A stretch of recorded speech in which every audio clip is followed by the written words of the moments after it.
and welcome to Agenda 2030. I am Toyin Nkamiang John. It's been 5 years since world leaders adopted the 2030 Agenda for Sustainable Development and the 17 Sustainable Development Goals at the United Nations General Assembly. The SDGs are a universal call to action to end poverty, safeguard the planet, and ensure all people enjoy peace and prosperity by the year 2030. And to further accelerate efforts in the attainment of the goals, the global community in January began the countdown of a decade of action for the SDGs. On today's episode, we will be hearing from the Senior Special Assistant to the President on SDGs, Princess Adejoke Orelope-Adefulire, and her Senior Technical Advisor, Dr. Bala Yunisa, as they give more insight into Nigeria's strategic plans in the new dispensation. To stay with us.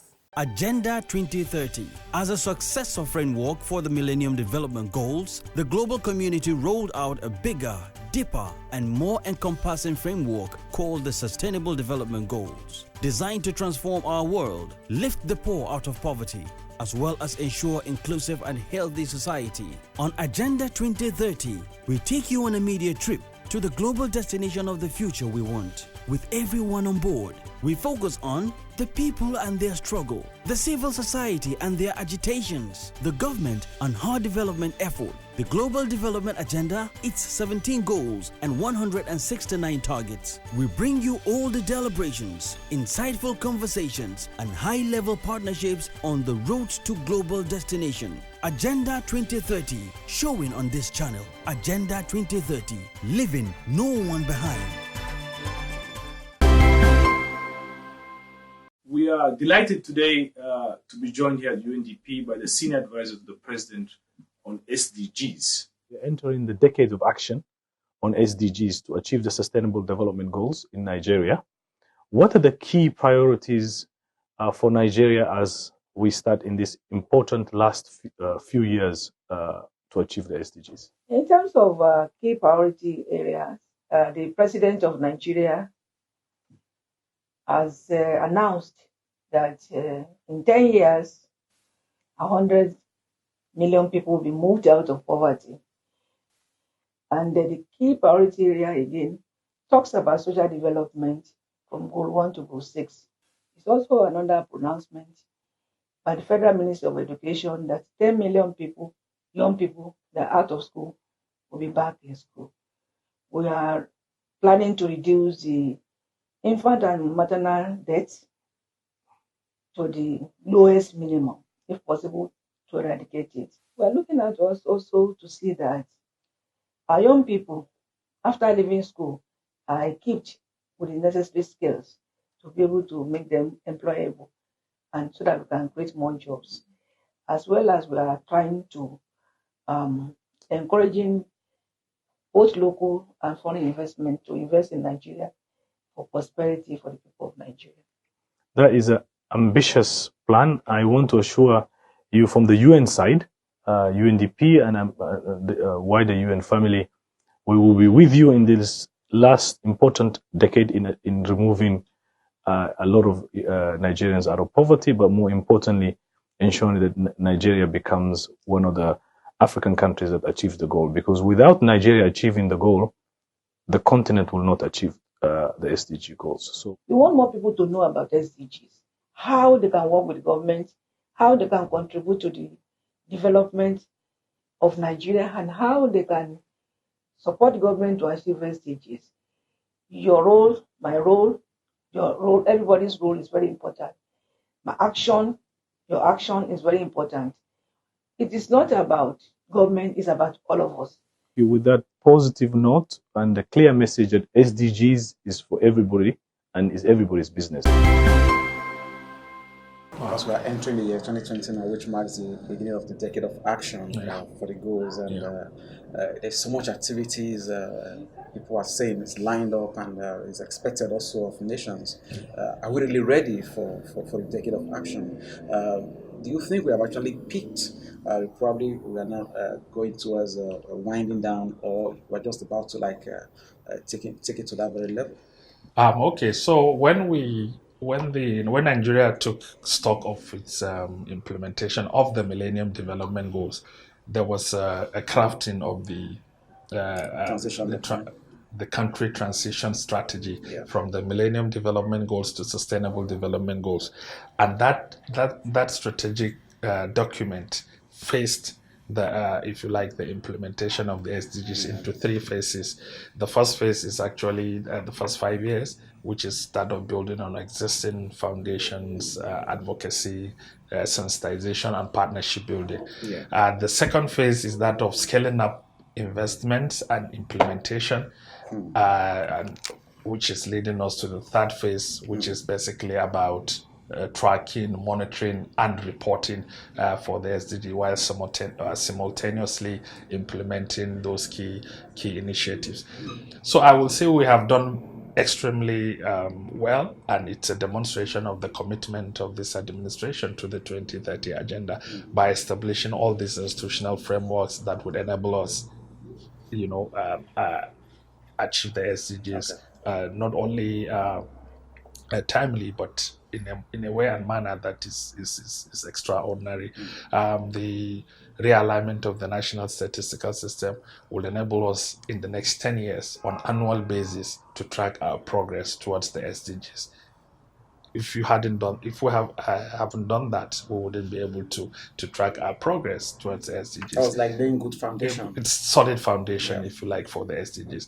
The ISDG domestication, it's now going to enable us, once we craft the successor development plan to the ERGP, it is to have a national plan that is SDG based with all the trade-offs and the financing mechanism that needs to support that.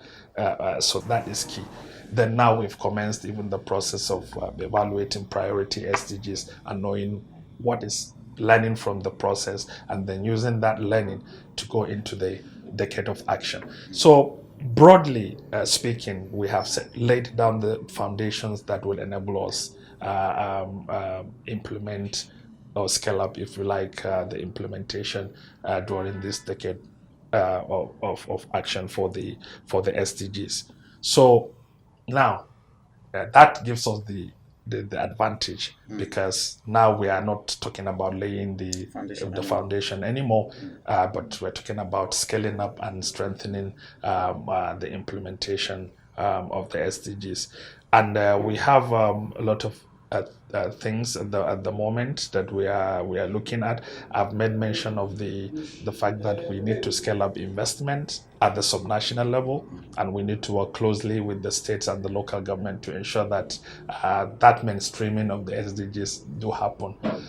We will support the states during this decade of action to, if you like, domesticate or customize the integrated sustainable development model, so that states, when they plan their annual budgets, they are speaking to a state plan that is now SDG based. Yes. When we achieve that, it's not only we're doing coordination and planning, but we're also doing resource mobilization, because we are asking the states to use their traditional budgetary sources to fund the SDGs, and that is the only way to go. Recent estimate have it that we need approximately $83 billion annually to sufficiently fund the implementation of the SDGs. But that is precisely. So, but that is not in isolation of the existing funding sources. And now we're in the process of this year, we are in the process with our development partners of crafting the integrated national financing framework for the SDGs. And that will bring together both the public and the private financing that will support the implementation of the SDGs in Nigeria. So broadly, if you like, these are the key initiatives that we are looking at into the new decade of action.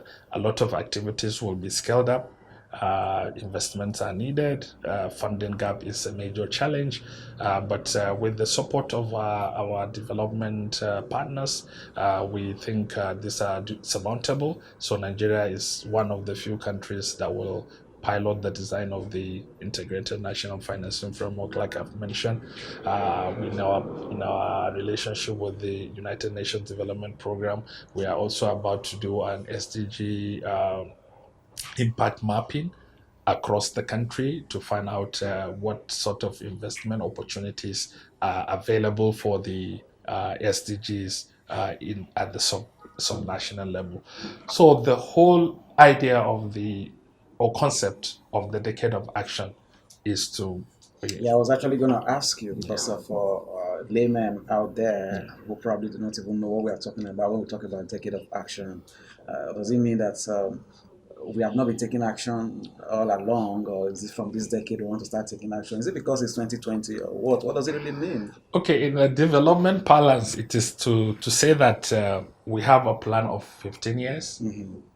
Which is the Sustainable Development Goals, has a 15-year time frame, that we have spent 5 years, and that we have 10 more years to go, and that this 10 years is, like I've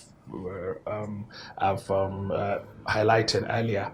The first 5 years was meant to be basically that of putting institutional frameworks, operational mechanisms in place, but now the world leaders, community leaders, all concerned citizens are talking to themselves, saying that we have only 10 years to go to this commitment that we have made to not only the planet, to not only ourselves, but to the planet as well. So we need to tighten our belts, strengthen all our efforts, mobilize all that needs to be mobilized for the attainment of the SDGs. So it is about massive advocacy and sensitization, awareness creation, so that everyone will be on the same page, if you like, on the task that lies ahead of all of us that are involved in this in the overall implementation of the 2030 agenda. So it is reminding ourselves that we have only 10 years left to achieve this broad, bold, and ambitious goals that the world set for itself and the planet. And so that is just it. Nothing is really about the decade of action, but just like 10 years of action. Continue what you are doing, possibly scale it up. And scale it up in the next 10 years. And obviously, that is what we are all talking about scaling up now and taking actions for the goals in the remaining decade of for the goals now. Somebody wants to know, government is doing so much, like you've rightly put out there. What should other people be doing? There are other stakeholders, because the SDGs recognize that government alone cannot attain or deliver the SDGs for the people. So what should other stakeholders be doing? What kind of action should they be taking at a time like this?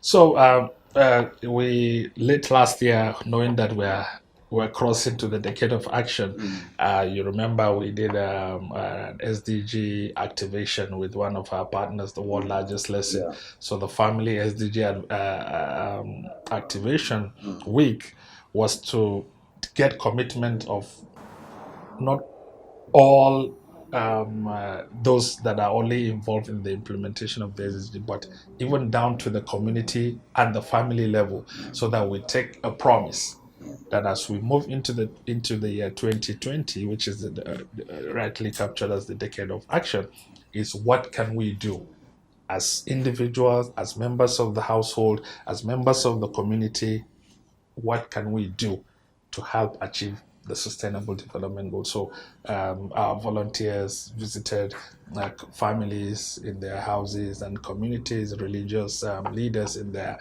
worshiping centers to commit 5 actions that will be taken in terms of their own individual contribution.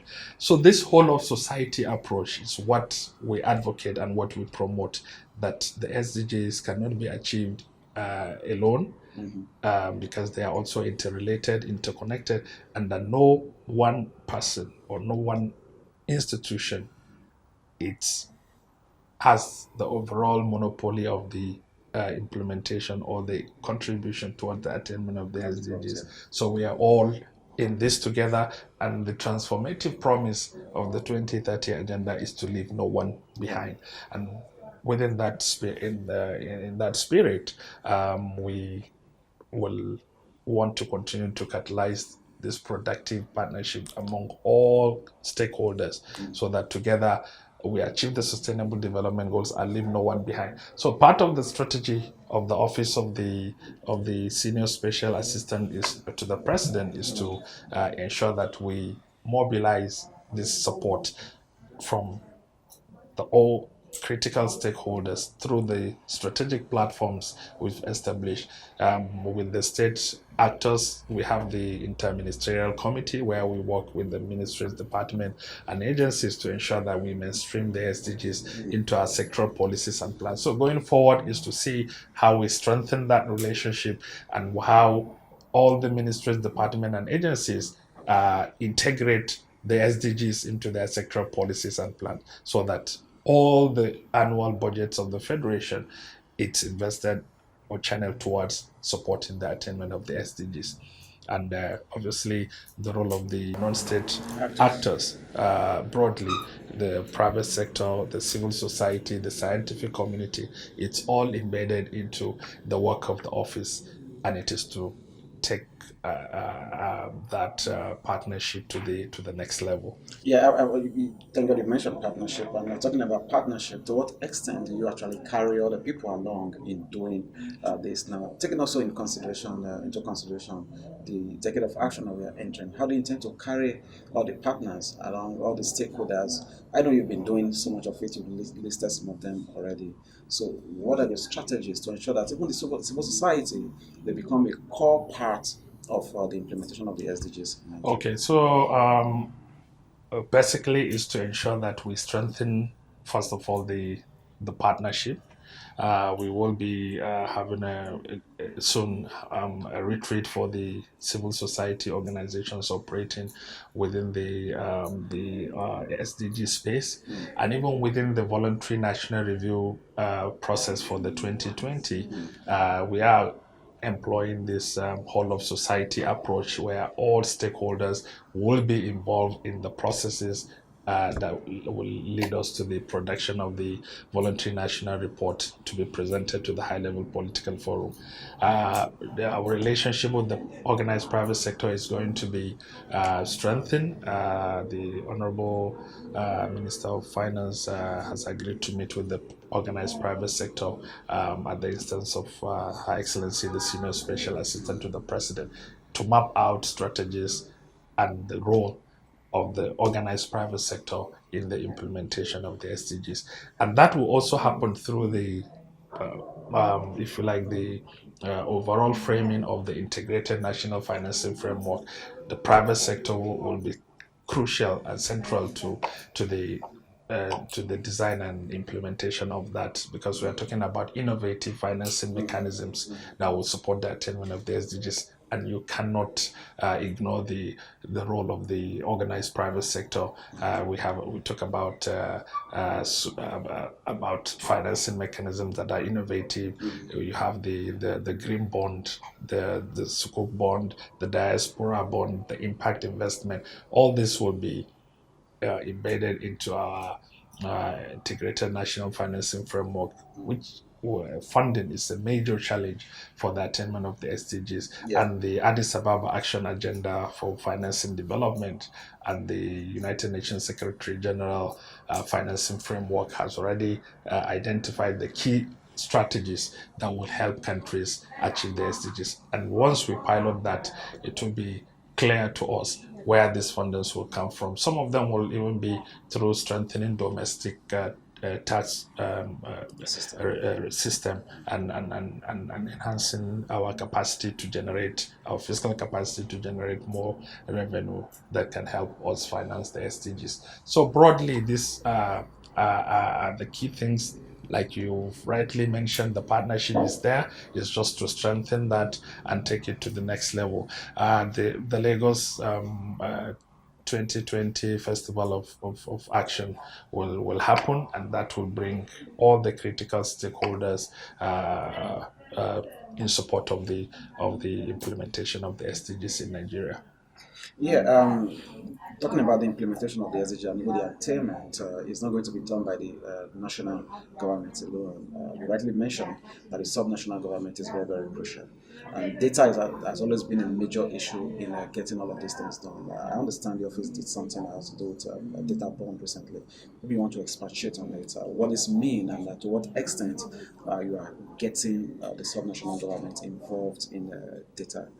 So we part of the national realignment, the statistician general of the federation has just signed a data bond with all the heads of ministries, departments, and agencies to ensure that they bring in periodic data through their administrative data sources into NBS and NBS into the National Statistical System as it relates to the 230 SDG indicators. That will also be taken to the subnational level where the statistician general of the state will sign data bond with the ministry, department, and agencies, and therefore the entire national statistical system is now realigned to the indicators and requirements of the SDGs. And the subnational government is being carried along properly. Yeah, they are part of the national statistical system. Yeah, so some of the state governments have also decided to launch their development plans and all of those things. And the office has been doing so much in terms of trying to mainstream the SDGs. In how well would you say this has been done? So this is partly what I've mentioned, the work that we are doing in partnership with the United Nations Development Program to mainstream the SDG at the subnational level. Yeah, we have quite a number of states that have taken initiatives to craft their medium and long-term development plan that is SDG based. So the overall objective is to see more states do their SDG based development plans, and this office is supporting the subnational government, obviously. Through now the instrument of the conditional grant scheme to support the states for development planning and SDG based planning. Is Nigeria on track with the implementation of the SDGs? Obviously, we are on track in the overall implementation of the SDGs as the coordinating office of the SDG in the country. All the institutional mechanisms are in place, and as managers, we are to be held accountable for the output and the deliverables set out for ourselves. As for impact, it is too early to get to major impact. Just 4 years into it, the implementation, probably at the mid of this year and into next year, we can then begin to track impact and see where are we in terms of all these SDGs. But in terms of establishing institutional framework and the targets we have set for ourselves, in the transition strategy, in the transition strategy document, the first 5 years is basically on building on existing foundation, advocacy and partnership building, and that we have done exceptionally well. I hope that by the time we wind down in this decade of action, Nigeria will have a good story to tell. Obviously, that is our prayer. Thank you very much, Dr. Bala. Thank you very much. This month.